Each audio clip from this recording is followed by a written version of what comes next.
Yo! How you going, world? Happy Easter. Hope the world's going good. First beer I've had in 2 weeks.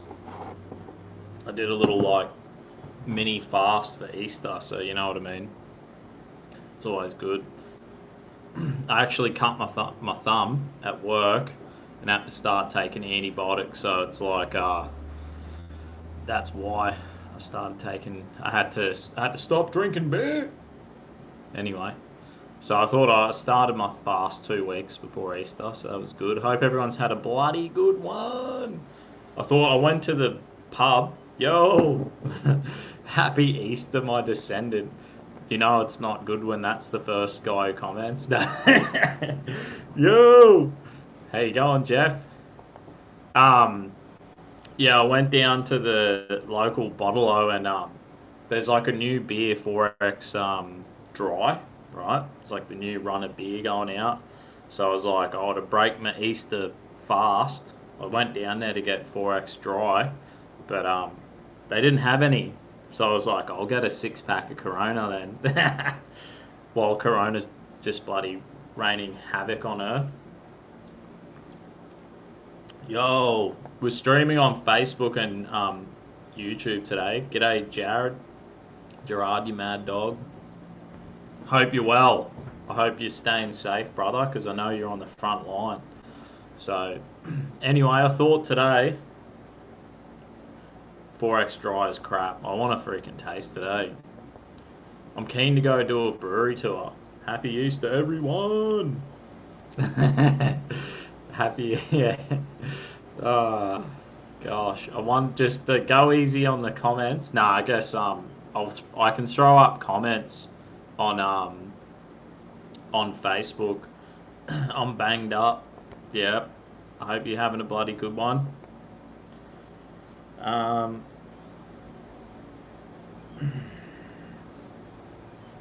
Canada, yeah. What's the time over in Canada?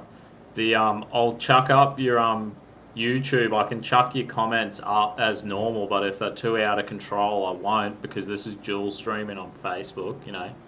And they're a bit on the censorship side, you know what I mean? I was gonna just go read some normal news, and I just went through Google, and there's heaps of mad news articles going today that we could have read, could have gone through and had a laugh, but I realized there was actually, you know, I just usually go to Google on my phone and I'll just scroll down, read all the news articles. There was no Easter articles, and so I was just stuff them. I'm gonna have to do this a bit of an Easter bloody show, you know what I mean? Because Google's let me down. There was nothing on there about bloody Jesus or anything. Oh, Bob Catter's in the... Even Bob Catter, the legend, I seen him the other day up on... I follow his Facebook. He's such a bloody legend. Anyway, let's hook into what this live's about. Because, you know, I'm a Christian, I'm a believer. And I just want to, paint that picture for people to, have a reasonable belief in Christianity. Now, I reckon for me, my story, if you know my story, I just got invited to church as a young dude. Didn't know anything about it. And 3 mates who invited me to a youth group, I was like, yeah, whatever, I'll go anywhere with you. Because they were just mad blokes, right? And I think they picked me up. And I was smoking a bong. Back then I smoked weed. I sort of gave it up not long after I became a Christian, back when I was 17. And I was like, yeah, I'll go anywhere with you. Went and checked it out. And for me, it was, what it was to go to the church and to be damn, I was an atheist back then. And my life was I was just nah, I'm just the old pond scum. I'm just the meat suit. And, you know, morality is the stimulation of my nerve endings. What's good for me, what's going to make me win. And the thing about, obviously any atheist has got a pretty good grasp on morality, but I'm not rubbishing that. I think there's a common sense thread around morality, which is it's like Jesus, Confucius, Socrates said, and that is, um, do to others as you'd have done to yourself. And I think that's the morality that atheists have. And I think because that's a reasonable common sense way to have morality, right? It's just like I'm aware of my consciousness, I'm self-aware, so I'm going to treat people how I'd like to be treated. And it seems to be a common moral way that across cultures, and that is the moral um, foundation of people, how we get our morality. As a young person, I was more like, whatever, I don't really care. I didn't believe there was an objective moral standard, so I was like, yes, I would treat people how I'd like to be treated because, you know what I mean, I wanted to get what I wanted. It was all about this. At the end of the day, it was that form of morality was just so I could stimulate, so I could have more enjoyment. And that was like you use people to get what you want, and it's not necessarily a bad thing. I'm not saying, but anyway, when I went to church, I was like, this is going to help me win. That's what my thought was like. Yeah, this is actually a place I could win because as an atheist, I was like, okay, I had, seen mates joyride cars and do people crash. A mate of mine, he like rocked up to my house joyriding his mum's car. Yeah, man, let's go for a drive, sweet. Went for a cruise. Then the next day he did the same thing, but he crashed the car, killed one of his passengers. So I'm like, and then mates of mine, we used to smoke weed. One of them became an ice addict. He murdered someone for ice, end up in jail. Heaps of things, and things like worse, just fighting, guys going and getting in fights, going to jail, guys becoming drug addicts, guys, broken relationships, bad way of treating women and everything. We were doing life terrible, and we were in a culture that was wrong. That was we're all just like doing what we wanted. We weren't necessarily evil or bad. It was just like having fun, and in that process, it was really fucking dangerous. And I had enough sense that when I got invited to a church, and it was fun. It was one of these modern churches, like a Hillsong. I had enough sense in me to be like, yo, that wasn't working. I was like, I know where this is going, to the grave or to a prison or just terrible. It wasn't the life I wanted, right? And when I got invited to church, I was like, yo, this is a place I could win. Happy Easter, yo, deadbeat. Thanks, brother, for the super chat. I was like, this is a place I could win. There was nothing too much spiritual about it at all. I was like, I just need a whole new bunch of friends. I'd already changed school, and I was already like, I need a fucking new group of friends. I need to get my shit sorted. So I was already in a mindset like, I need to change. I need to get out of this shit because this is not working. And I don't necessarily think my mates were like that bad. You know what I mean? You just do dumb shit when you're young. You're like, this is fun. This is funny. Doesn't always end up the way I needed to change. And I was open to change, and that's why when someone invited me, I went. And I went, and I was like, yep, this is it. Bang, I'm going. So it was like, I selfishly went in a way. Like, that was my mindset, was just do what's going to help me win. Treat people how you want to be treated, because it was obviously, it was to get what I wanted, more pleasure, more whatever made me feel good. And I just kept going, had a good time, loved it, changed my whole. I had like good youth leaders who would drive me around and pick me up and take me to church and take me to bloody youth group, and we'd have Bible study groups every Wednesday, just a bunch of dudes. And church, if you don't know, like, church, how we'd do it, it's just like bunch of blokes being stupid idiots having fun. It was the same as my other mates, but we weren't like, people actually had driver's licenses. People weren't drunk driving. That we weren't taking drugs. We were doing all the same fun stuff, and probably doing more fun stuff without the we're doing stupid fun stuff as young Christian blokes, but minus the fucking extreme dangerous shit. We were like, nah, because there was older dudes who were there with us as leaders who were. So it made it real fun. Gave me an opportunity because I would never say. There's a thing you can't, because I was a youth leader for 10 years or something. You can never say to anyone. I would never say to someone, stop doing that, unless I'm willing to jump in their life and replace it with something even better. Or there's got to be a reasonable replacement if you're up to no good. You know what I mean? So I wouldn't want to like chuck it on someone. You're doing. No one did that to me. No one was like, you're doing this A, B, C, D, fucking 20 things wrong. It didn't happen. No one did that to me. But there was like opportunity to, instead of going and fucking binge drinking till I threw up every weekend, I had an opportunity to go change my environment, which bloody benefited me.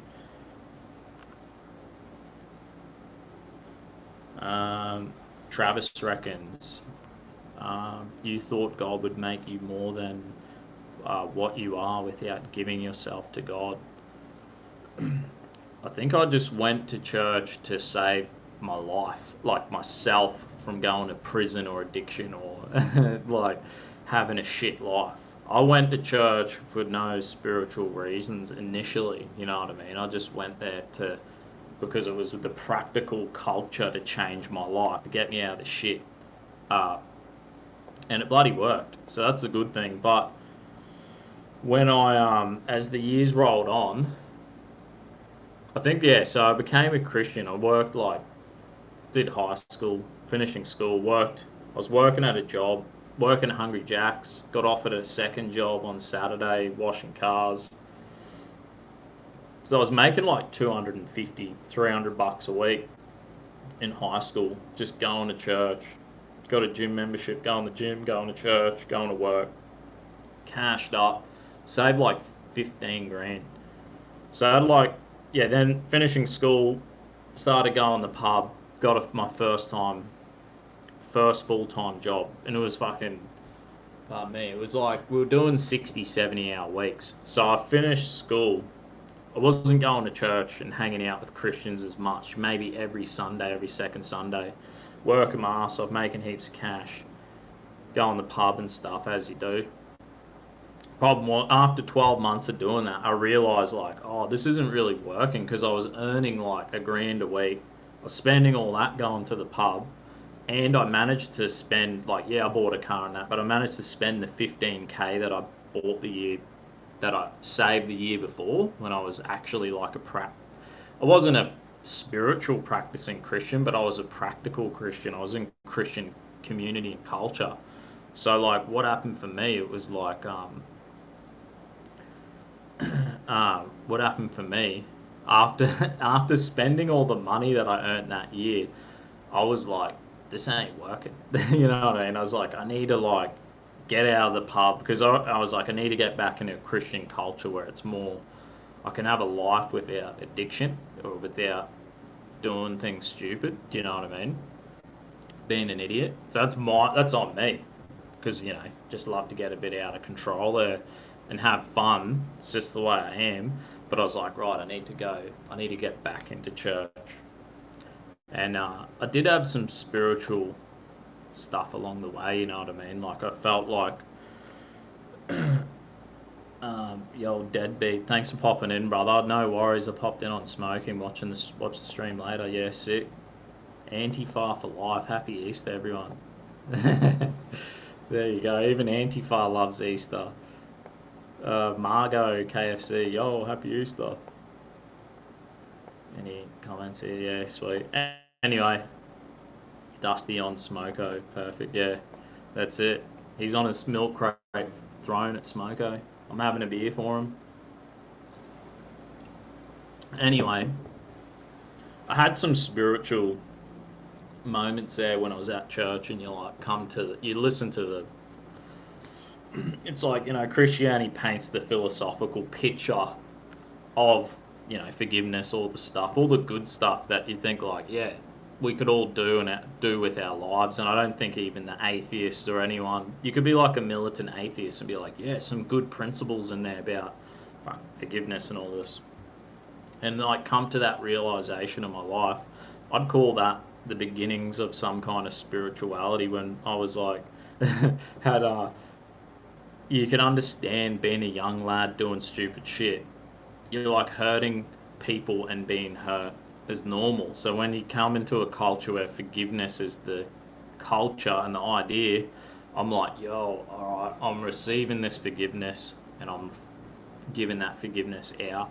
Become more light-hearted and become more, and that becomes like in the sense, it's like using your mind as a tool.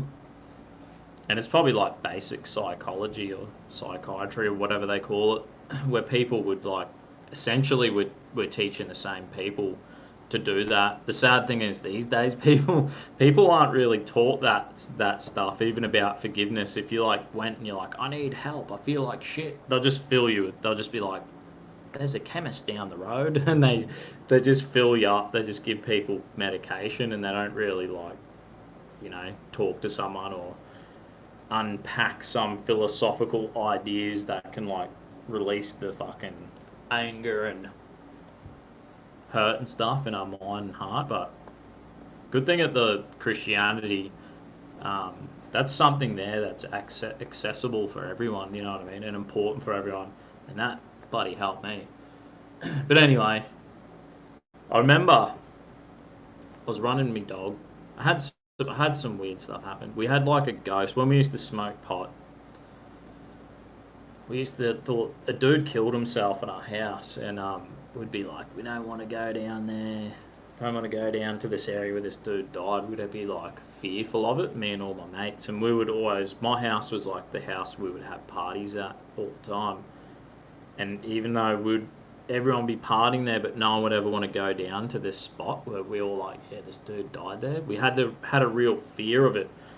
And when I first became a Christian at 17, it like for some reason that fear left my life. Now maybe because I actually stopped smoking weed, and I wasn't paranoid, and I wasn't like we weren't like that. It is the power of the mind, that you can be like drum up fear and anxiety in your brain, and it goes beyond reality. You know what I mean? You just fucking become either fearful or faithful, filled with faith. That's like it's an important part of Christianity too, to like think with optimism, to speak optimist, with optimism, to use your words and your mind to be not on the down and out all the time, or it's like you don't have to think the negativity all the time. That's in the power of the mind and the power of the tongue, you know what I mean, and that's accessible to everyone. That's maybe not just Christians who do that. I'm sure like there's a certain amount of common sense truth that's there that everyone kind of just like, yep, I agree, no drama. And if anything, I want to paint a picture of a reasonable faith, reasonable, accessible faith for people. Even someone who's an atheist who's like, I'm a fucking mad skeptic, got nothing to do with it. Or if you're of another faith or whatever. And maybe you could listen to what I'm saying and be like, oh yeah, I could relate to that. Because sometimes it's always unrelatable and out of our grasp. Like I didn't know anything about Christianity until I met Christians, and someone was nice enough to invite me or be a mate. So it's like if I could do that for someone else, it doesn't matter where you're at. I don't care. I don't care if you're, if someone's like, but I'm a transgender Muslim who just got back from. I was actually fighting ISIS, and I tried to come back because of the fucking bad AIDS and COVID-19. They put me in prison, and now I'm back, and I'm a transgender atheist who used to be a Muslim. Like and I'm addicted to this and that. Like I'm not worried about people's dispositions and issues. We've all got it. regardless. It doesn't matter. I don't care. I mean, I do care. I don't. It's not a barrier. It's not a barrier to being a Christian. Some people be like, but I'm a fucking. I was on the gay lesbian float as a transgender fucking, you know, slitting at the Pope's throat on a fucking gay float. And it's like, you can be that. I don't. It's all good. You can be that. It doesn't really matter. Yeah, he's bloody deadbeat. I'm without faith, Dusty. For real, you are representing your faith well. Thanks, brother. Is atheism cringe? I was an atheist too, so I get it, man. That's like my I understand. Like, I was there. Peter Gremlin. That's actually a good one. Peter Gremlin. Uh, yeah. Dusty, that trans Muslim baby, the future of Australia. Yeah, I know. Me and my mate was saying, we were like, it'd be funny. I was like, oh, we should do a video of like, Dusty finds a time machine and finally gets his citizenship, and it could be like 50 years in the future. And I'll be like, yeah, found this time machine. It's a didgeridoo. You blow on it and you go 50 years in the future.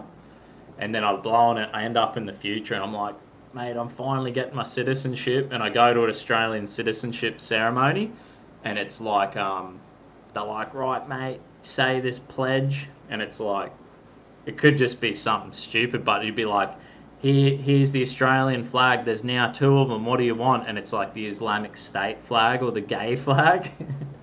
Anyway, sorry, that's just a tangent out of this world. Yeah, we're going in some weird directions in this world, but at the end of the day, you know what? I'm not really worried. I'll still be like, if there's, I've converted a few gay people, a few trannies coming to my house for Bible studies, gays, Muslims.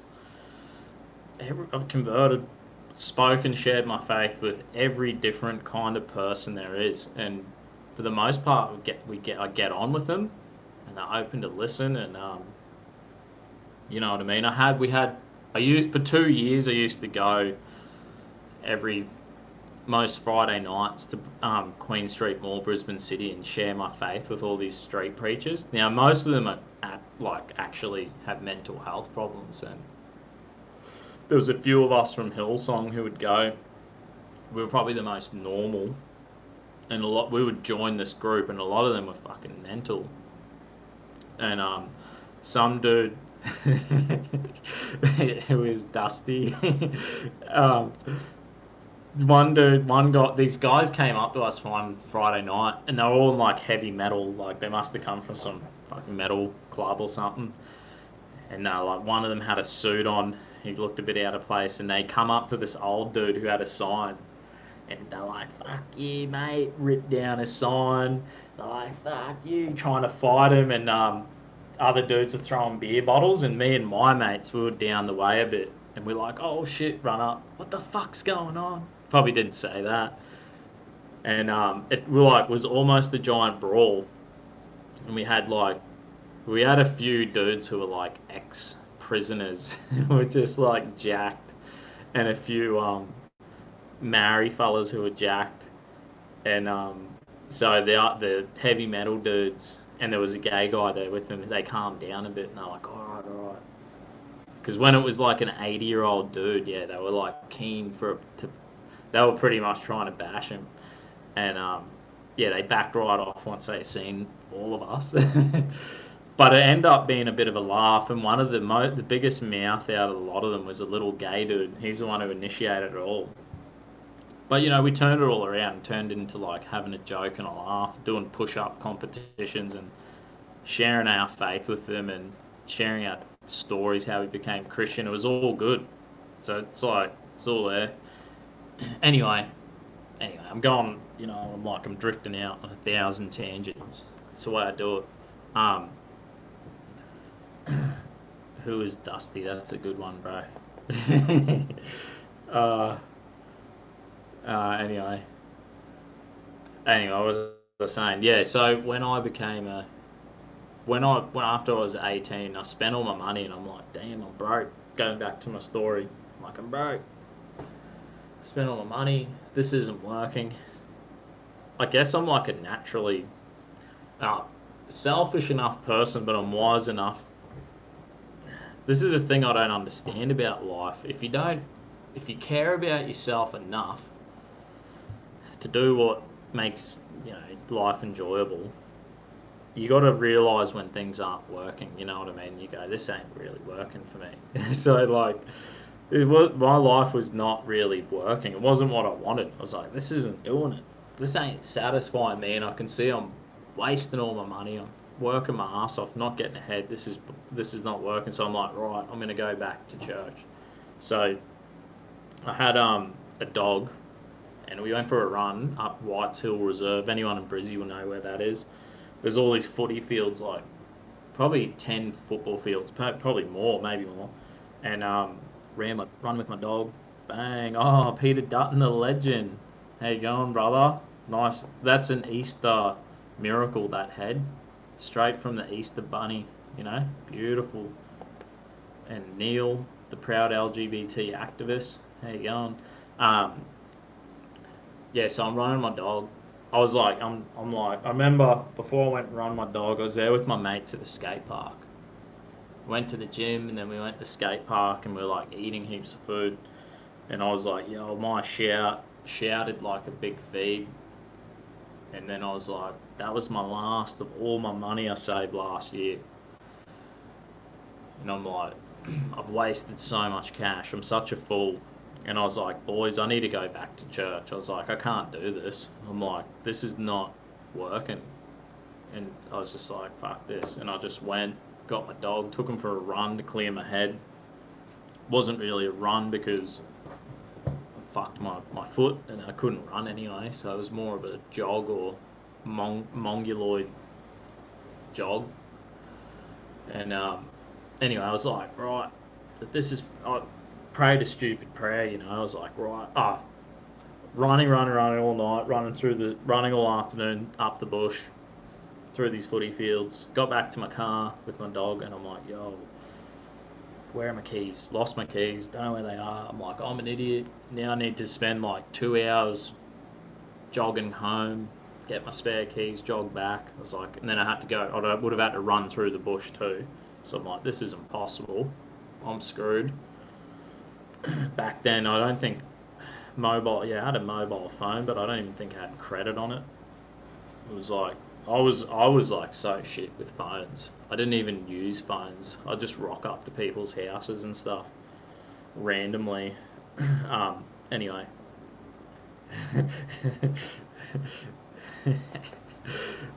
I've said that a few times in my life, but I ain't no quitter. Yeah. Anyway, what am I saying? I lost my keys. I'm like, yo, right, I'm screwed. I was like, right, God, I've come up here because I was gonna go back to church and maybe take this a bit more serious. And what I did was I prayed, and I'm just like, right, God, you help me find my keys. Come on, you freaking show me. If this is for real deal, you're gonna help me find my keys. And then I was like, I took off on the bolt, running with my dog.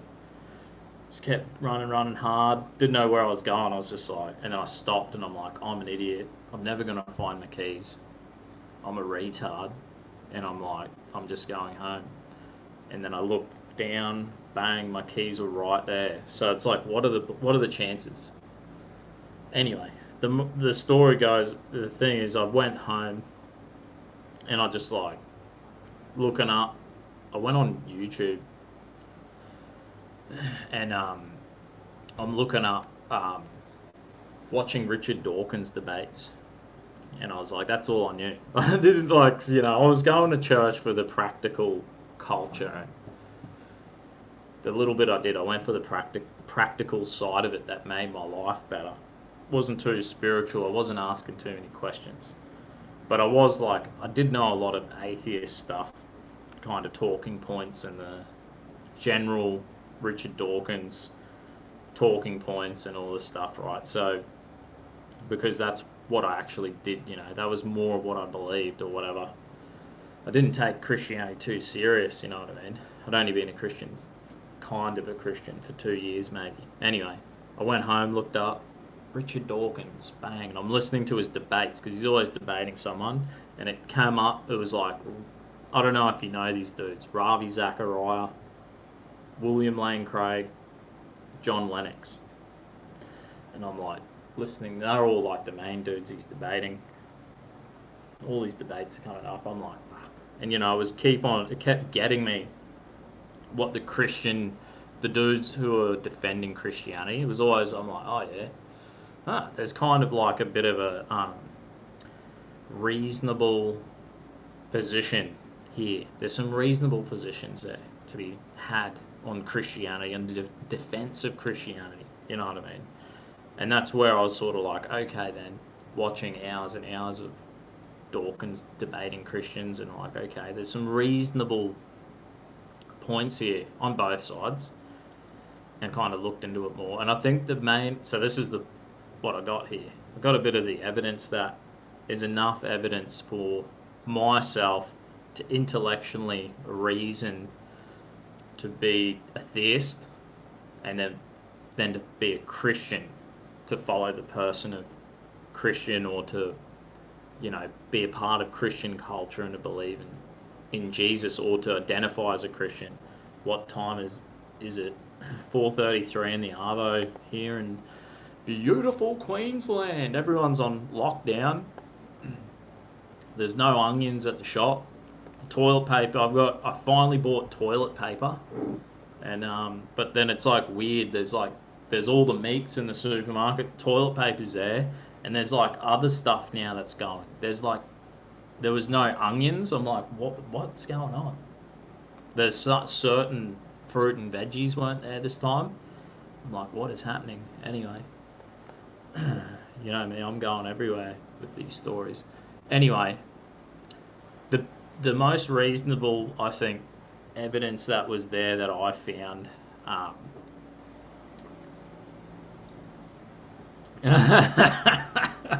Antifa, I love it. Born Nordic, I received your application to join our organisation. Happy Easter, everyone. I'm loving how Antifa loves Easter. I got to tell you, Antifa dudes, in my Telegram chat, the Bogan Slayer, he's like the original Antifa dude who came on my chat. He posted some like gay porn. It was a joke, like it was funny. It's supposed to be funny.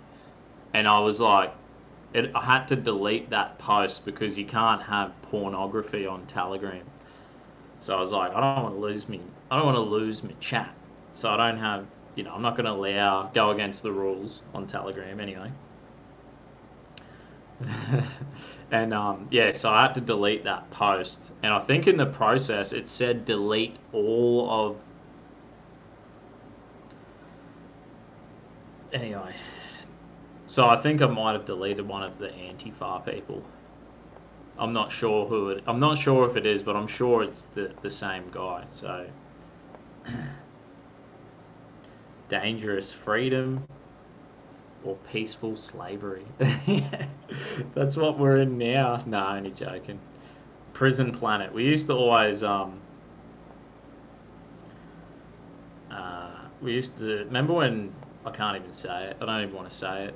The name. Remember someone who used to call, I can't say it because we're dual streaming on Facebook, but you guys remember when people a certain person who used to always call it prison planet, and we're heading for prison planet? We're almost there. Here we go, Born Nordic. Antifa for life, sweet mate. That must be the second one I sent.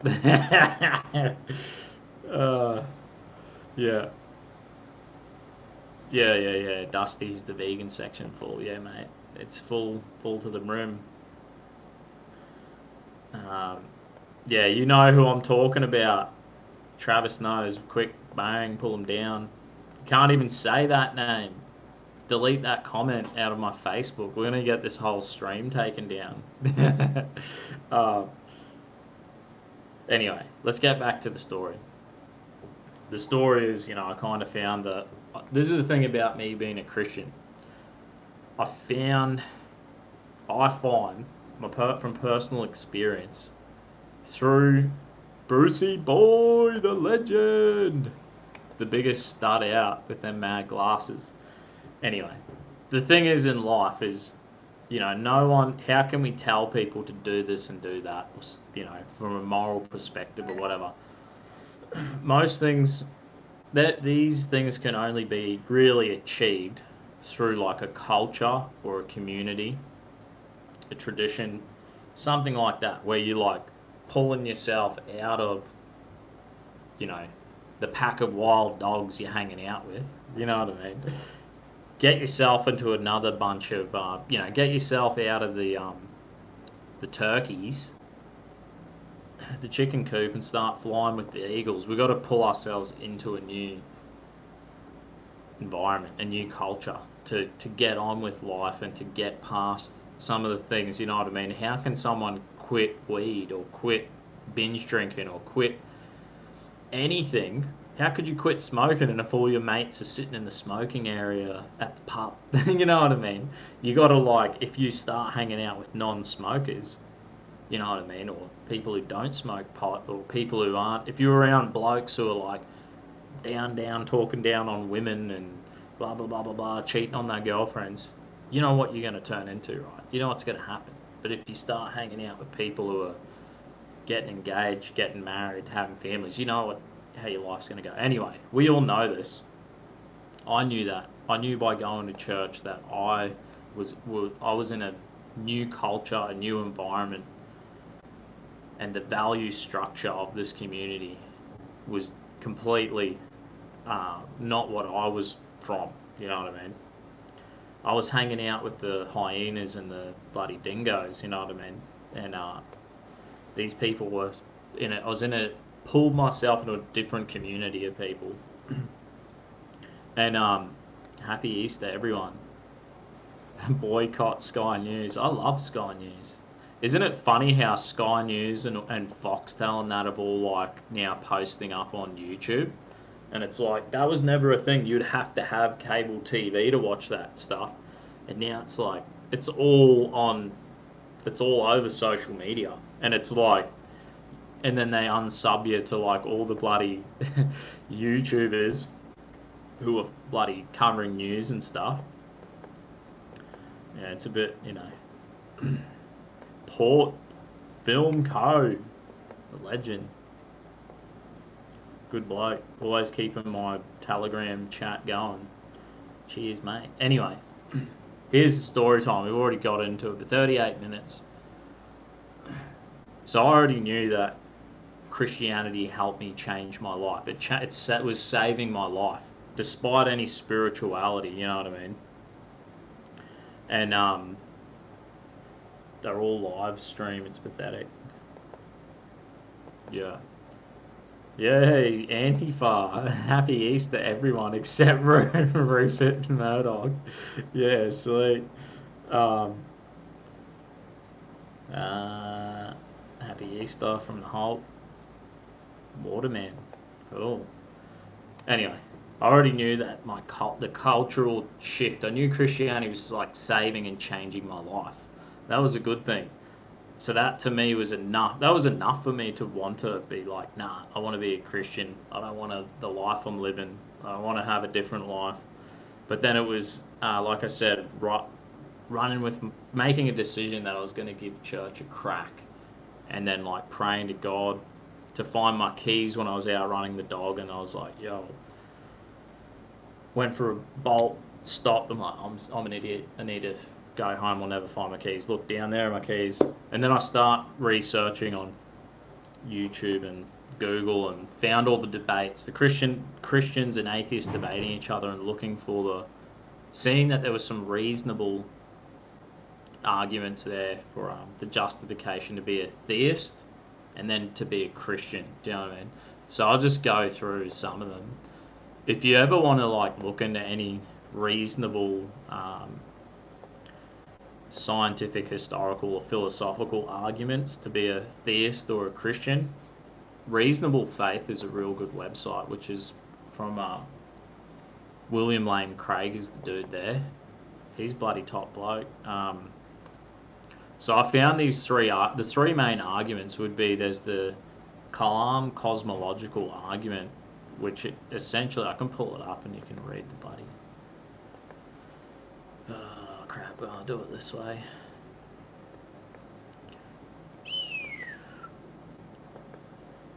Where am I going here? If you ever noticed on my YouTube channel, there's like a whole, at the bottom, there's categories of videos that I've chucked together that are like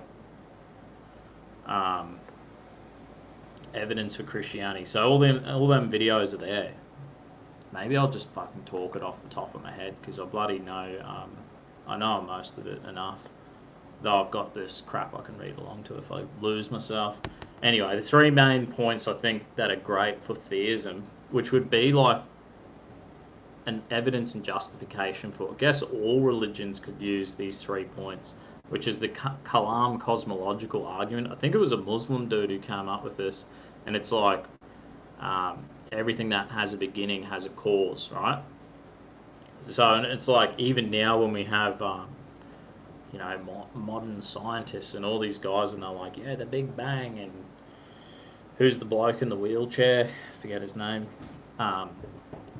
So like the Kalam cosmological argument. See if I got any here. I wonder if I should. I'll pull it up. I won't be slack.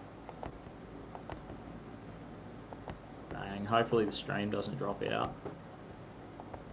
Give you a little taste for the writings of William Lane Craig and that, and see how he goes. Sweet, I haven't had too much to drink today, yeah. On you, mate. Anyway, here's the Kalam cosmological argument. This is, maybe we'll skip down and we won't read it all. I'll read the first chapter.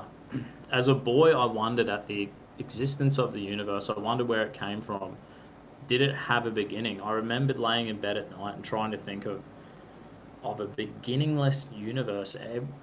Every event that would be preceded by another event back and back into the past with no stopping point, or more accurately, no starting point, an infinite past with no beginning. My mind reeled at the prospect.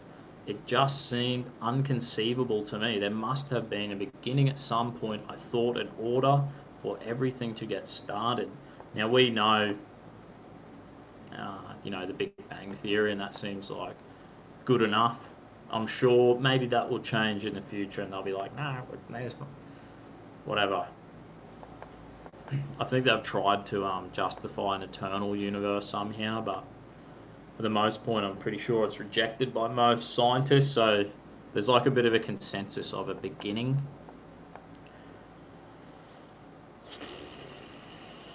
Where are we? I first became aware of this debate. I guess it's the universe having a finite point of a beginning debate only after graduating from university. Wanting to come to terms with this question, I decided upon completion of a master's degree working in philosophy to find someone who would be willing to supervise a doctoral thesis on this question. The person who stood out above all others was Professor John Hicks at University of Birmingham. We did come, and I did write on the cosmological argument under whatever his fucking name is. Anyway, I just want to get to the bloody meat of it. Because of its historical roots in medieval Islamic theology, I christened the argument the Kalam cosmological argument. So I'm pretty sure maybe William Lane Craig coined the term the Kalam cosmological argument, but it actually has origins from a medieval Islamic theologian. So it's like good of him to like give the credit to the Muslim, you know what I mean? Because like I said, this argument is an argument for theism, not just Christianity. I could probably make that smaller, because who's fucking reading it? Who wants to look at my mug anyway? You know what I mean? Nah. Anyway, where are we? Today, this argument, largely forgotten since the time of Kant, is once again back in the centre stage. The Cambridge Companion Champion to Atheism report account of the Articles and Philosophy Journal shows that more articles have been published about the Kalam argument than have been published about any other contemporary formulation of an argument for the existence of God. Theists and atheists alike cannot leave the Kalam argument alone.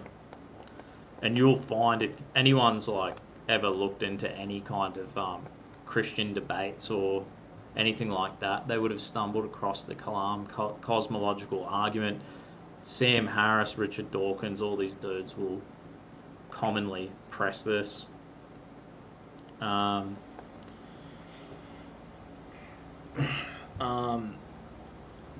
Gahazel, I don't even know this dude's name, some bloke, formulates his arguments very simply. Every beginning which has a cause for its beginning, now the world is a beginning which begins. Therefore, it possesses a cause for its beginning. Oh, it looks like my freaking family's rocked up. They'll have to suffer without me. Nah.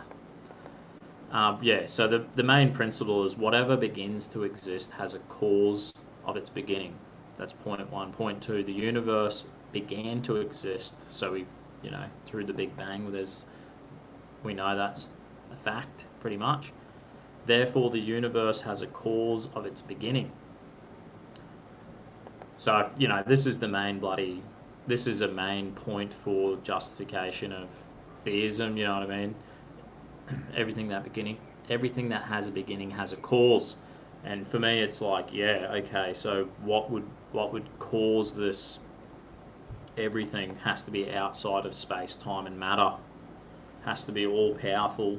And it just gives us I guess it's a philosophical idea using, a scientific, it's a mixture of science and philosophy.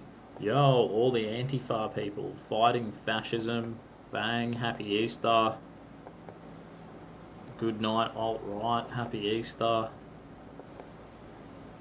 Peace warrior, happy Easter, everyone. I love the two genders, the peace sign. I seen a dude, I wonder if you watched Hillsong this morning, Antifa New South Wales, happy Easter. Thanks, Antifa. I'm bloody glad you dudes love Easter.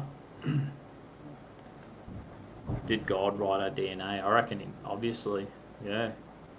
There's some kind of designer behind that. Kevin Duggan, hey brother, how you doing? I should beer bong this beer. I'm beer bonging this beer. It's almost getting too warm. Right, this is dedicated to all the Antifa people who said happy Easter. Thanks so much. Travis. Anyway, and this is dedicated to Travis the legend.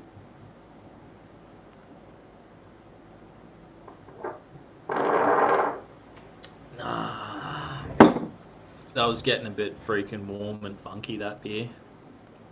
Anyway, we've heard enough about is there any? I was just skipping through these articles, jumping through. I'd advise people to look into my videos.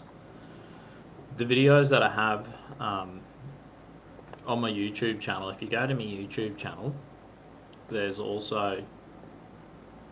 Let me have a look at this. Hang on. Like I was saying, there's categories.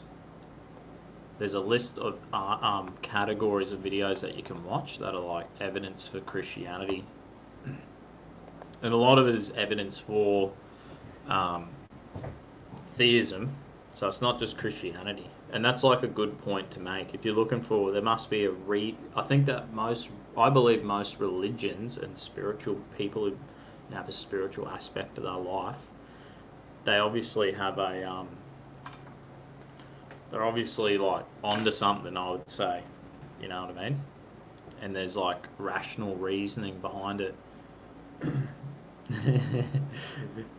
Yeah, Dusty, a beer bong requires 2 beers minimum. Yeah. Uh, anyway, where are we? Where are we in the? Oh, yeah, here we go. Born Nordic. You told me Hitchens' brother was a Christian. Yeah, that's right. Christopher Hitchens, is that his name, right? I actually like that dude. And the thing is, like, about all the atheist guys who, debate Christians, I actually like. I actually love that stuff. And I'm like, yeah, I'll listen to Sam Harris's podcast now. You know what I mean? I get right into it, which is pretty funny. So here's the so we'll just kind of touch on the Kalam cosmological argument, the fine tuning of the universe argument, and then the moral argument, and then I reckon there's the historical Jesus, who we can look for, like, even non-Christian, or build the case for following Jesus, because you can build the case for being a theist. That doesn't necessarily mean that you would become a Christian. You could justify theism and be like, yeah, there's a reasonable whole lot of stuff to justify being a theist. You know what I mean? And I like that Kalam cosmological argument I always talk about. It's like, because the first thing it says in Genesis, it says, in the beginning God created the heavens and the earth. So in the beginning is time. God created the heavens, which is space, and the earth, which represents matter. That's the first statement. That's sort of the statement of what the Big Bang is. In the beginning, God created the heavens and the earth. I like that. And then, of course, it's like the Kalam cosmological argument is like, what caused it? What is the cause? Everything that has a beginning has a cause. So what caused it has to be outside of space, time, and matter. Has to be all powerful, have the power to create this. So which also, I would say, is justification of a multiverse. So we have scientists now who are like, I guess they say, which leads us to the second argument, which is the the fine tuning of the universe. And like we're saying, Travis is like, DNA. Yeah, DNA. It seems like the complex code. It's like, it's so complex. It gives us. You would think it would be in its own would be enough complexity there to be like, yo, how could this just happen on its own? How did this just by chance? You know what I mean? Just because we have Darwin's theory of evolution, and you're like, oh, the mechanism is, we all know the mechanism of evolution, how it works, and Darwin's theory and the tree, how we all evolved from a common ancestor, highly evolved pond scum. But it's like, even to justify that, and to justify, the DNA and the complexity of all of it creating this and this mind, and I would say even that on its own is enough for us to say no. I would have to say, for that to happen, it would be justification of a designer, creator, an engineer. Something is behind it, because it's like they often say it's like having. I've heard it say it's like having 1,000 dice and rolling it, and then all getting, you're like, all right, we need snake eyes, we need all zeros, and you get your 50,000 dice, and you roll them, and you're like, yes, all zeros, every one of them, what a chance. And then doing the equivalent of our DNA in this universe happening miraculously by chance, all the pieces falling into place. It's as though we've got like 50,000 dice, and we're throwing them, and we keep getting the right number every time by chance. And we could go through, there's like actual, scientific way of looking at it. You can watch videos on YouTube, and you can go through and be like, oh, okay, yeah, there's like the complexity of the DNA and all the stuff. Engineer, code writer, if there's like if God's in the heavenly realm, and he's like essentially he's like an engineer. He's like bang, or an artist, maybe is another way to look at it. Designer. What do we got here? Pull up this article. The fine-tuning argument. See if we can go into it. Bang. See what they reckon.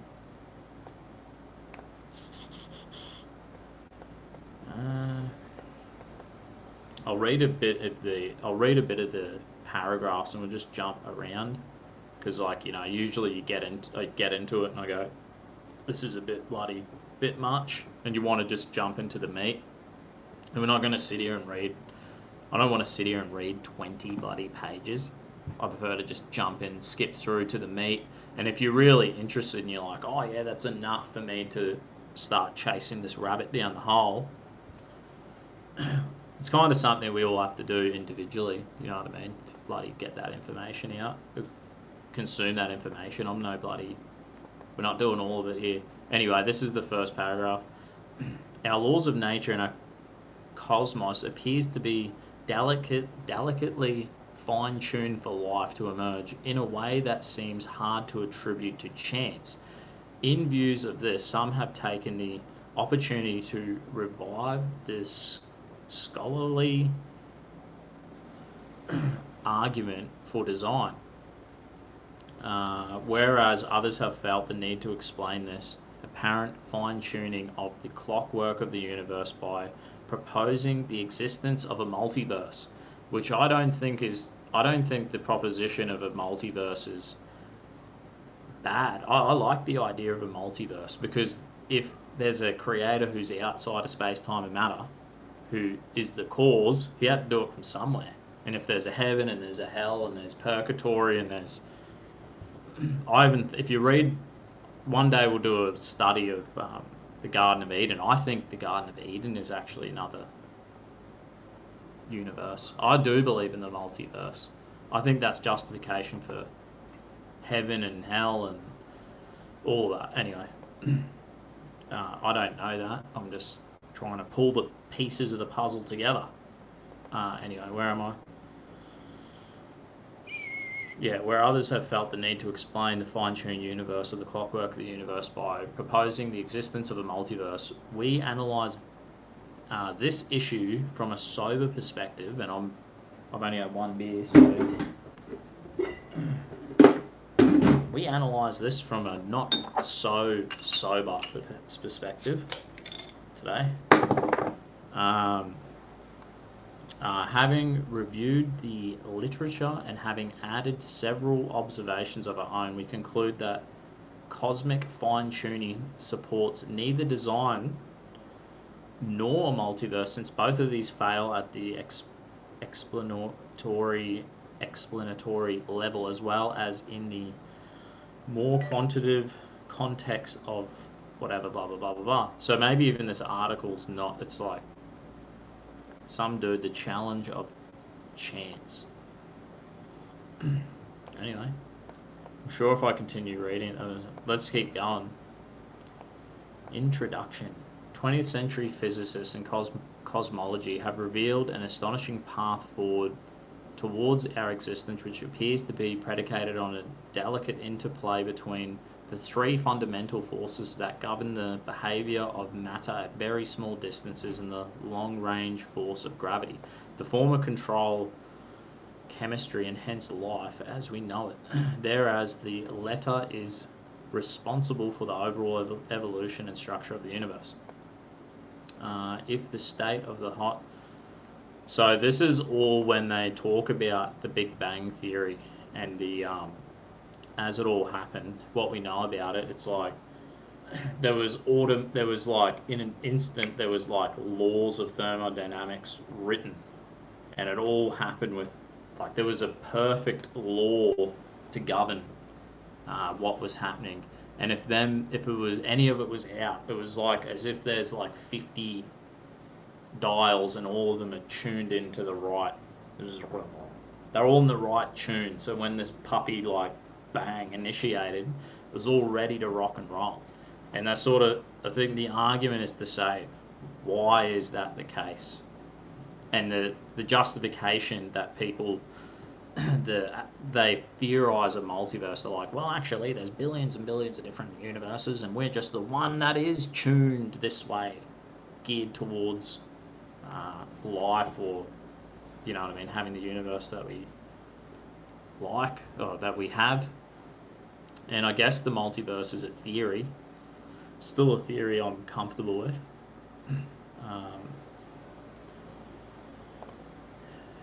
And so we can continue reading this article, which would be like then going into, there's a list of, goes down about fucking 20 pages, and this isn't even the introduction.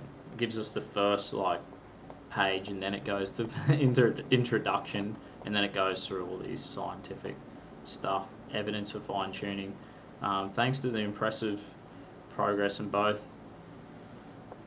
So then your thing is like, I can't be bothered reading this, and we could I could have to say that I have to leave that for you guys to go into, because I'm not gonna sit here and read one whole bloody thing.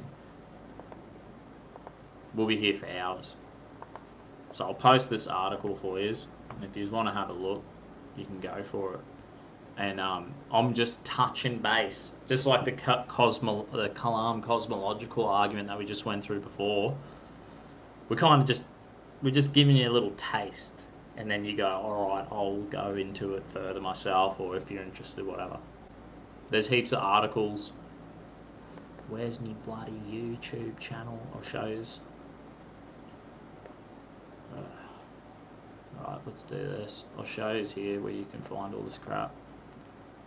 Copy. Yeah. And then the next argument we're going to go through is the moral argument. So they're like your main three arguments to justify theism. So you could be like a Muslim, Jew, Christian. I would say even Buddhists and Hindus could use these three arguments to justify, you know, the supernatural, a god or gods, or it wouldn't be limited to theism, to monotheism, but proud Jew.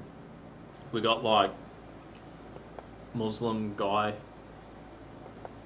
Jewish guy. We got egg boy. We got Neil. This is the most diverse group of people you ever see in your life. You know what I mean? Freedom. Yeah. Anyway, I'm a YouTube channel. I'll show you. So if you ever like interested in any of this stuff, scroll down to the bottom. If you go to the home page, scroll down the bottom. There's created playlists. This is where you can find heaps of videos if you're interested in. I've got Understanding the Christian Creation Story. That's a dude who does. It delves into it deep. It's real interesting. Evidence that Jesus was a historical person. I've added this new category, end times teaching and eschatology, which I thought was like, because people these days are going to be like, it's the end of the world, and they go mental about all this stuff. So I'm like, yeah, categorize a few videos people can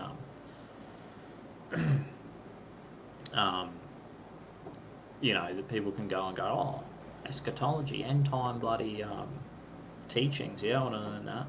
What makes the West the best? My culture, anyway. Traditional values will give you a great life. Evidence for Christianity. Jordan Peterson's psychological significance of the Bible. Christian leaders, reformers, and pioneers. And then I got a few debates there and different interpretations of the Bible. Anyway, I thought I'd just show you that, because if you're like, yeah, I've only have a bit more of a look, because all I'm going to give you is a little scratch of the surface of all this stuff. You don't want to hear. The more beers I drink, the more I'm like stumbling and fumbling over these words, and I get lazy and I just go, yeah, stuff it. Can't be bothered.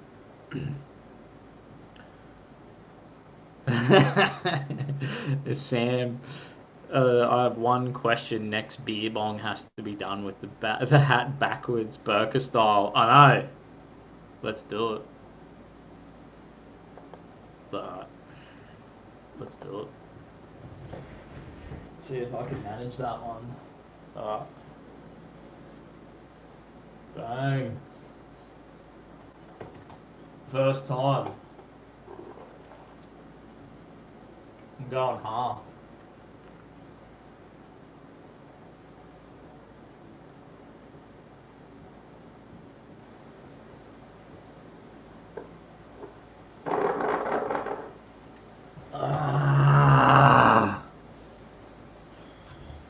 That was delicious. It was only half a beer. I reckon I definitely got to do keep the beer bongs up because I'm I'm slow at this. I've gone 2 weeks without a beer either. Yo, thanks, brother. You. Diversity is our strength. Yeah, that's right.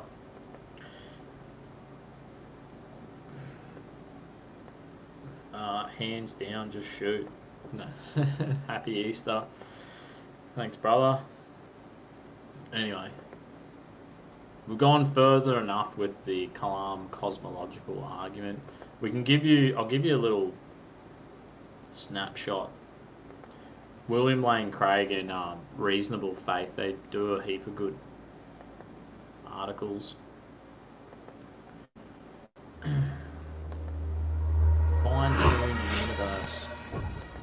I'll bang this From up, galaxies please. and stars, down to atoms and subatomic particles, the very structure of our universe is determined by these numbers. These are the fundamental constants and quantities of the universe. Scientists have come to the shocking realization that each of these numbers has been carefully dialed to an astonishingly precise value, a value that falls within an exceedingly narrow, life-permitting range. If any one of these numbers were altered by even a hair's breadth, no physical, interactive life of any kind could exist anywhere. There'd be no stars, no life, no planets, no chemistry. Consider gravity, for example. The force of gravity is determined by the gravitational constant. If this constant varied by just 1 in 10 to the 60th parts, none of us would exist. To understand how exceedingly narrow this life-permitting range is, imagine a dial divided into 10 to the 60th increments. To get a handle on how many tiny points on the dial this is... Anyway, you get the idea, right? You get the idea. I sort of don't want to like sit there and watch a bloody video, but you get the gist of what I'm saying about the Kalam, or the fine-tuned universe and all this bloody whatnot. What's going on? What was the third argument that I had before we go into any further depth? Bang, get the shit sorted out here. How good was that burqa beer bong? I probably would have just got like sacrilegious action of the fucking burqa beer bong.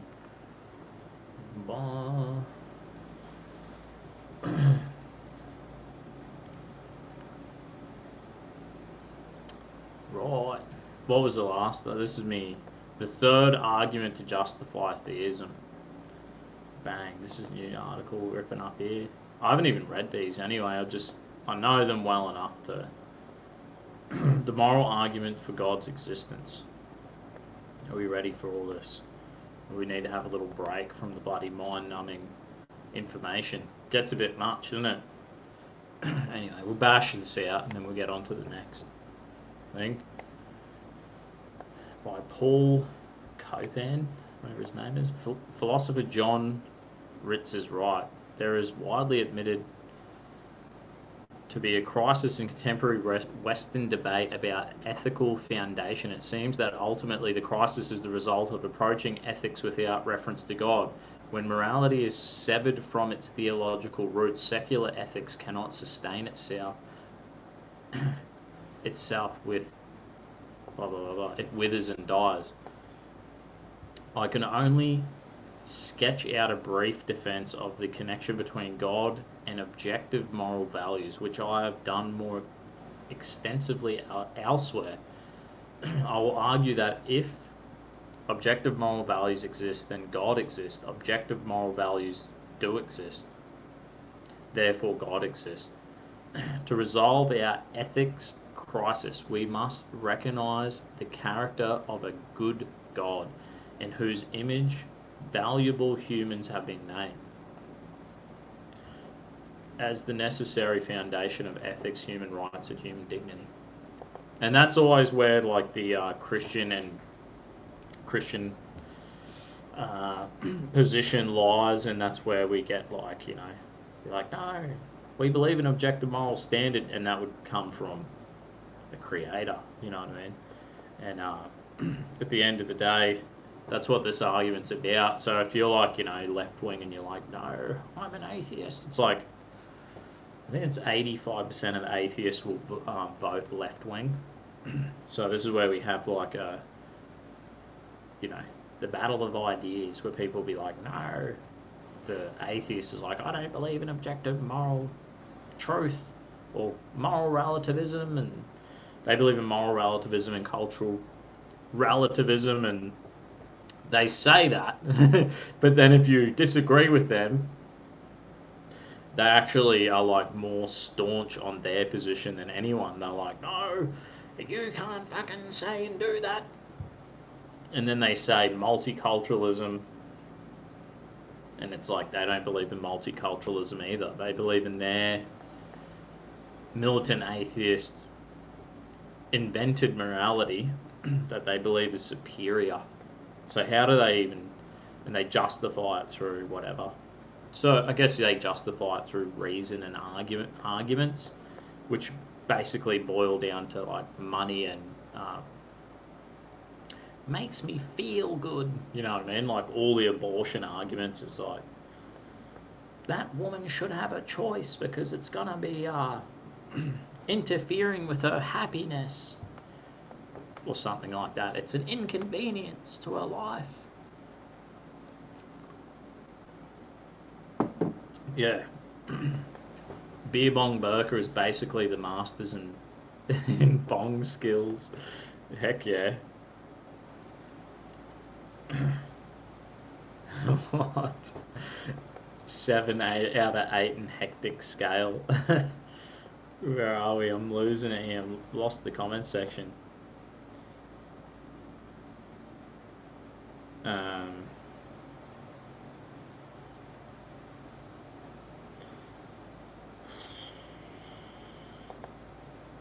It has to exist to be measured.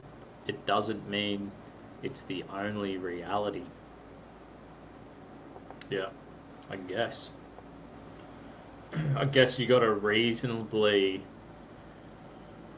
you know, like being skeptical and looking at the evidence and following the evidence where it leads is the best way to go. And that's the good thing about it exists. It has to exist to be measured. Yeah, so we understand things are there in reality are measurable, and so we build off our measurements. We have our own interpretation of them, don't we? You know what I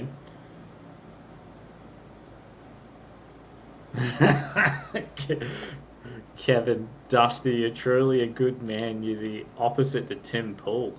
True. Is he like an arsehole? He wears like, I guess we both wear the same. He wears his beanie, his filthy, sweaty beanie, and he never fucking takes it off. And I never take this hat off. This hat has been washed once in 2 years.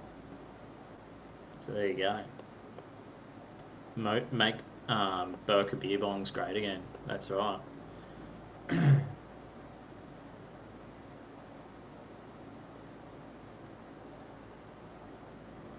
We're guilty of overreading our uniqueness. I don't know about that. I think that's like maybe that's like an understatement, because if we look out to the universe and we're like, the thing is, if I was an atheist and I was looking at all the evidence, we're all looking at the same evidence. I would not be under reading our uniqueness. I would be overstating our uniqueness. If we're looking out at this universe and, I think there's justifiable reasons to be like, no, you shouldn't kill the baby because we're like, essentially, you could be an atheist and be like, we're a miracle that we're here. Don't kill life. Life is it's amazing that we're even here. That, you know what I mean? So like, don't kill life. We must sustain life and save all life we can. It should be like our because it's like the rarest of rare thing in this universe, and then they say potentially a multiverse. So, um,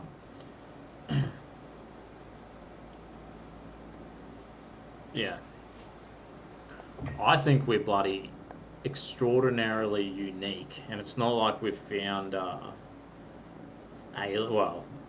we have found I think we've found aliens, and we've found interdimensional, and I think there's a whole lot. And I would imagine that we have found heaps of stuff, and maybe it's just not mainstream knowledge yet. Yeah, that's what that video. I mean, we are saying it's too big of a coincidence that we exist at all. Yeah. Yeah. That's exactly what that little video was about. It's just like, bang, it's like... And like anyone who would look at that evidence, and you could look at the fine-tuning argument, and even if you walk away from it and you're still an atheist, you should be saying like, damn, the fact we get life and we're living it and we're conscious, self-aware, and we're doing this stuff, we're getting on, it should be enough to really change the outcome of how we live our life in a positive way, I reckon.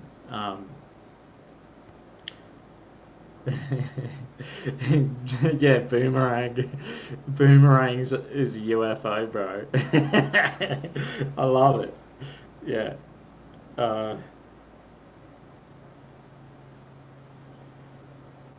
Trade grades, what's that? Come from space, water bears. Baz McKenzie, savior of our universe. I don't even know. Oh no, I don't even think I can pull Bob up and give him a shout out because I'm dual streaming at Facebook. I reckon I'll beer bong this. Nah. I swear I'm drinking these beers too bloody slow. Anyway, where am I bloody going here? We're talking about the moral argument now. So we've gone the Kalam cosmological argument. Everything that has a beginning has a cause. Then the fine-tuning argument. You could imagine how that goes. And then the moral argument. The third, I think in like 3 is all you really need. Paints a good enough, reasonable justification to say that there is theism, or there's more. There's always more. And the moral argument. Obviously the moral argument, the sum of the moral argument would always come down to, it's like, were the Nazis wrong? Are the Nazis wrong? Was what the Nazis did wrong? Killing, whatever it is, 3 million Jews, or 6 million Jews, or 1 million, or 10 million, whatever the number is. Was it absolutely wrong? And is it objectively wrong, or is it subjectively wrong? Because if there's only subjective morality, and morality is a matter of taste, it's like ice cream, and you're like, I want vanilla, I want strawberry, I want fucking ice, I want chocolate. And if morality is a matter of taste, well, the Nazis only did what they believed was good for them. Now, is morality subjective? Well, we could use the communists, murdering 110 million people. Worse, more people died from communism. So we say, for the communist, that was subjectively right for them. They believed it was the right thing to do. You know, there's some people, like an environmentalist today might be like, there's too many people that are causing pollution. We should depopulate the planet. And in their subjective moral belief system, they're like, it's justifiable to, yo, Abel, $2, thanks for $2. Cheers, mate. Yeah, to burp. Abel sounds like a lady's name, so I won't burp into the mic.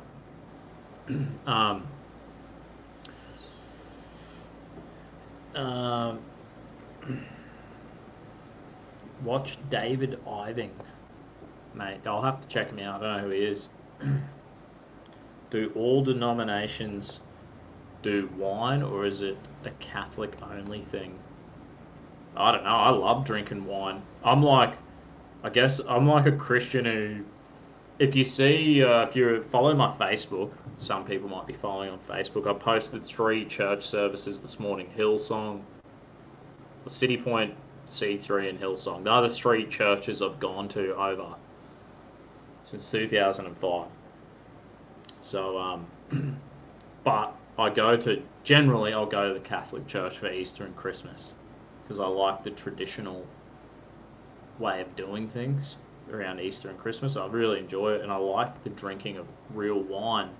And though our style of Protestant evangelistic kind of whatever you'd want to call it kind of denomination, it's like we're probably just tight asses, so we use bloody like grape juice or cordial or something because we're just like cheap, you know what I mean? Here comes the fun. I know, don't worry, we all drink beer, so and if they don't, they're lying to you. Nah. Crack another beer open. Anyway, you understand the objective moral argument. Where was this dude? This guy's article seems like he has a good crack at this. And like I said, my YouTube channel has a video, so you can. I would encourage you, if you were a Christian, you should watch these videos or maybe read some articles. I was thinking on my website I could get together a bunch of articles together. Bang, bang, bang, bang, bang, and then I could be like, yo, if you want to be able to defend your faith reasonably, you could go to my website and you could read a few articles, or you can go to the YouTube videos that I've already categorized on my YouTube channel, and you could watch them and you could sharpen your mind and you could build up the case. So when you're there and you are like in a position where you want to share your faith or you have to defend your faith, you're able to, because that's really important. And it's like this article now that we're reading about the moral argument. This is always really important to know when we're talking to people these days. The left wing people on the left wing of politics, essentially they're like militant atheists or anti-theists, and it's like we have to be able to talk to them and be like, yo, how are you saying, like, you're telling me that there's multiculturalism and there's morality is subjective, there's subjective morality and cultural relativism, moral relativism, and like that's your ideas.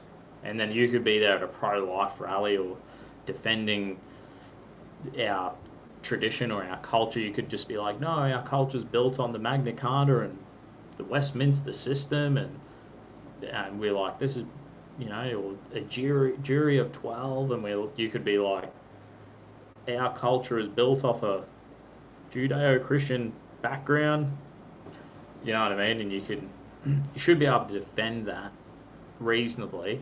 And White Rose Society, interesting, man.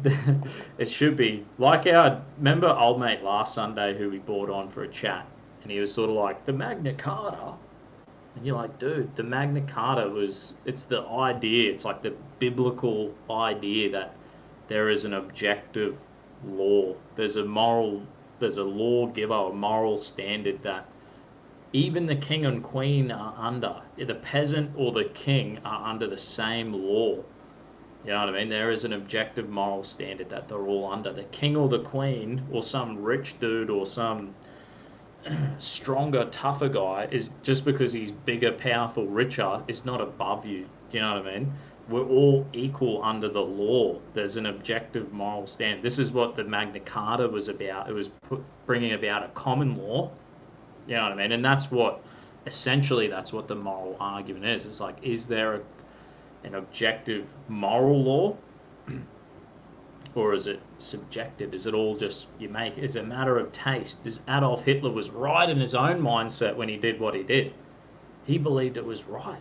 I don't believe that. I believe he's objectively wrong. You know what I mean? And that's what the Magna Carta is about. I believe that's what Western society. That's what when William Wilberforce and the abolitionists, when they banned slavery, that's what they were about. They're like, no, this person's made in the image of God. This is not right. We have to outlaw this. This is not right. And under the same, see, underneath that same idea of there being an objective moral truth, if you understand the moral argument, my missus is like, hurry up. Oh, because I got to go.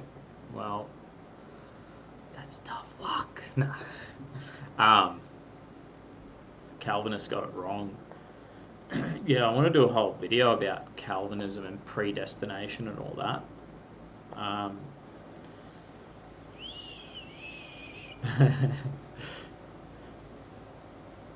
All upper level management is corrupt. They thought it was exclusively Catholicism. Yeah, I reckon that's where we always should get back to what they did in the Magna Carta and a common law and understanding that there is like, you know what I mean, what the Pope or the priest or the CEO or the Prime Minister or the King or the Queen should be under the same law as you and I. You know what I mean? It's the same reason why we got rid of slavery. It's the same reason why there's like unanimous, there's like the whole world said what the Nazis did was wrong. So it's sort of like we proved the point right with the moral argument that there is an objective moral standard. That's three good points. So we went through the three good enough points today, which is the Kalam cosmological argument. Everything that has a beginning has a cause. So is there something that caused the Big Bang outside of space, time, and matter? And then we went through the fine-tuning of the universe. Kind of barely touched on it. I posted the link in the comments and I showed you there's a video about it on my YouTube channel in the categories. And then there's also the moral argument that does objective morality exist? You know what I mean? I think they frame it a certain way. Bang, where am I looking here?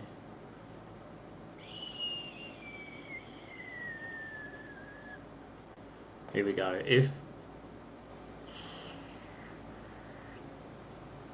What is it? I will argue that if objective moral values exist, then God exists. Objective moral values do exist. So it can be like of course, if there's objective moral law, that's evidence that there's an objective moral lawgiver. You know what I mean? So that's essentially what that is about. You know what I mean? If we're saying that Nazis objectively morally wrong, if slavery is objectively morally wrong, why is that?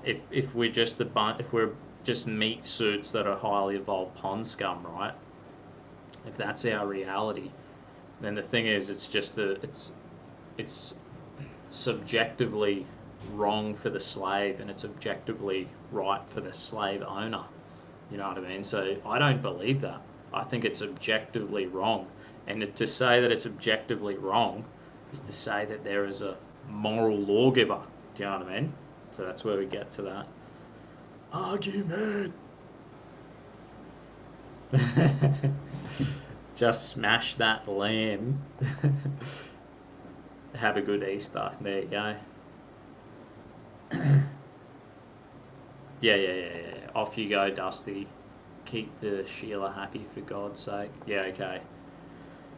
Good advice right there. Anyway, we got the 3 arguments done. Maybe in the future we'll go through the historical person of Jesus. That's where I wanted to get to, but if we went to that, if we went through all that, we would have been bloody going for another hour. So the missus family's over, so I better rock and roll.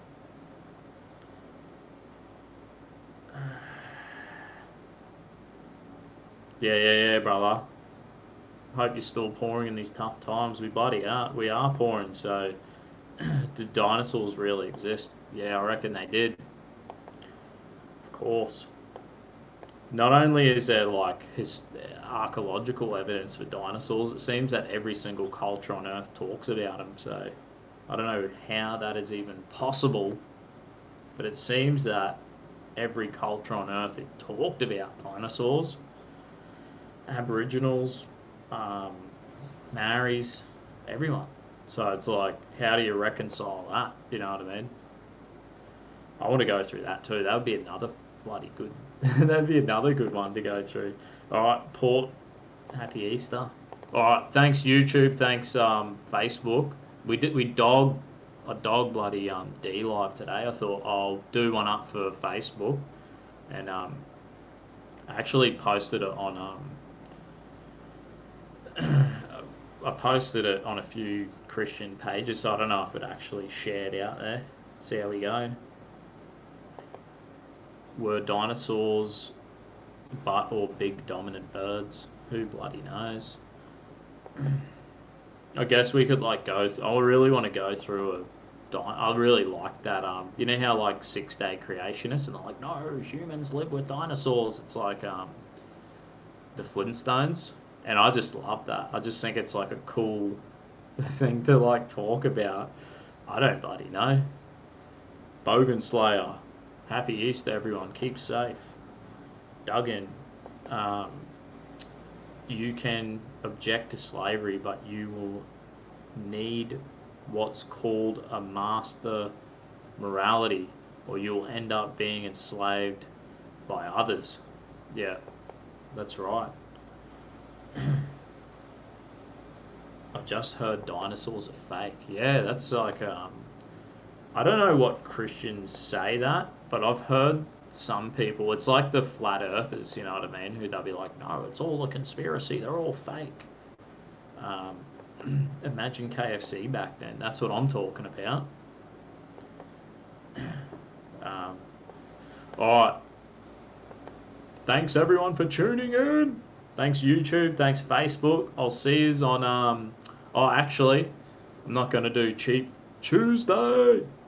I'm gonna do Thirsty Thursday. I'm gonna try, because I've been doing really good without drinking and without eating fast food. So I'm gonna see how I go. I was thinking of doing a walkabout Wednesday and just doing 2 shows a week, walkabout Wednesday and me Sunday show, because I'm trying not to eat fast food and I'm trying not to drink as much. So if I do Cheap Tuesday, the temptation to get fried chicken, and if I do Thirsty Thursday, the temptation to go get a carton of beer, it's just too, I can't handle it. So I was like, if I do Walkabout Wednesday and me Sunday Secret Sasquatch Society show, just the 2, might be good enough. You know what I mean? Even though Thirsty Thursdays are good, I've kind of built the consistency there, so I might just do Thirsty Thursday and my Sunday show and drop Cheap Tuesday, and then what I might do is just do maybe some short, you know, I make me cartoons and me funny videos. I might make them on Tuesday, or do like shoot the bow in the backyard or have a workout or something live. That's what I'm thinking. We'll see how we go. The thing is, I'm getting ripped. I'm almost getting abs again because I haven't been eating chicken or drinking, and I'm like, I gotta keep this up. I want to see how long I can keep this going. Yeah, I've lost weight in quarantine. Yeah, there you go. I want to keep it up. Every other alt media is doing Wednesday. Yeah, that's where I'll probably stuff up and overlap. So I'll try to keep Maybe I'll try keep Thirsty Thursday, but I'll just do holy water beer bongs or something, you know what I mean? 7:30. Dear Beltran reckons Resolute TV, that first episode. Oh yeah, they look like they're going having a good crack.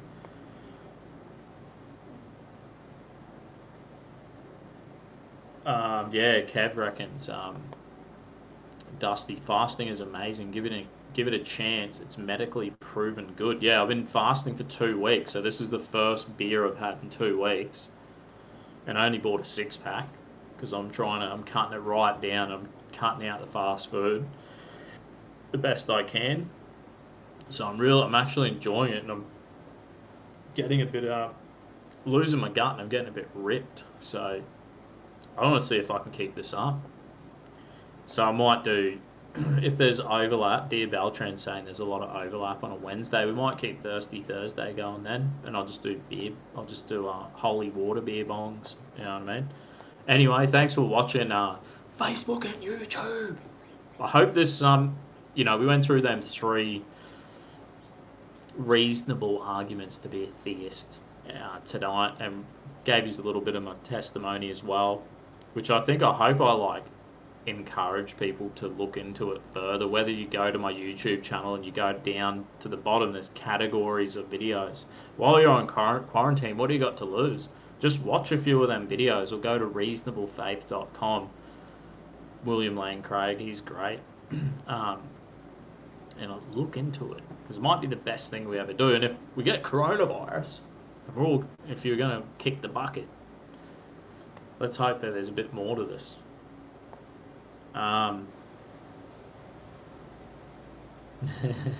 Don't get caught walking to the bottle shop by Gestapo. Amen. Alright, better rock and roll, and this is cool.